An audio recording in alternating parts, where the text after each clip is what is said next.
Now, Hosni Mubarak in power for 30 years, a dictator for 29, but really in power technically for 31. He gets $13 billion plus every year of U.S. taxpayer money. A lot of the U.S. torture centers are there, the ghost sites, the black sites. He's been the angel of Israel, the angel of the United States. He's done everything they want, brutally murdering people, torturing, pure death, just absolutely barbarous to the huge population of Egypt. Then you've got the Arab Brotherhood, going back to British intelligence, and then after they lost control of the Middle East during World War II under Hitler, and then under CIA control after that.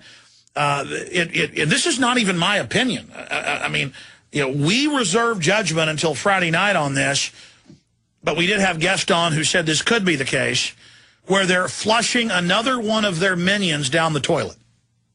Hosni Mubarak, to put on and to put into power Mohammed el-Baradei, who they admit is a United Nations George Soros minion, who's the former head of the IAEA at the UN, the Nuclear Weapons Regulatory Group.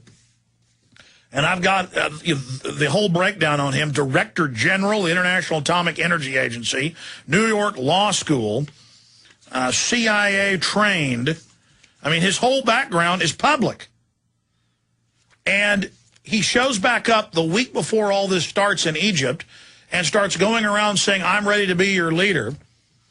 And it turns out the Egyptian military is bought and paid for by the U.S. and Israel. This is on record.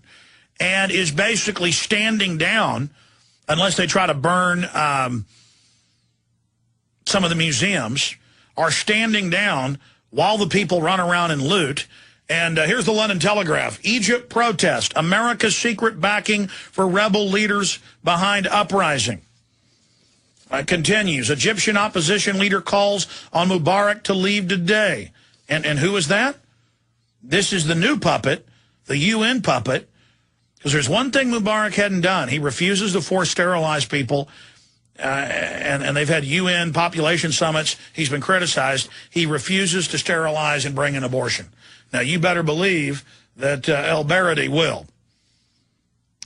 So Mubarak loves to torture, kill, slaughter, total dictator. Our government's got its torture sites there, loves him, but he isn't good enough.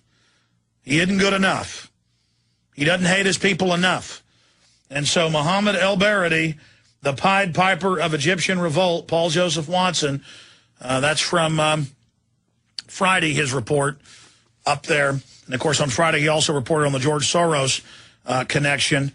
But now Axelrod's bragging that el-Baradei is their man. We've got another report by the LRC blog, Egypt's Rose Revolution, similar to what happened in Georgia. There's another report here. Egypt is another Soros color revolution. Soros, of course, funded rebellions and takeovers all over Eastern Europe and into Central Asia on the belly of Russia. And it's just hard to believe until you look at the evidence and that it's just admitted that our government is so illegitimate.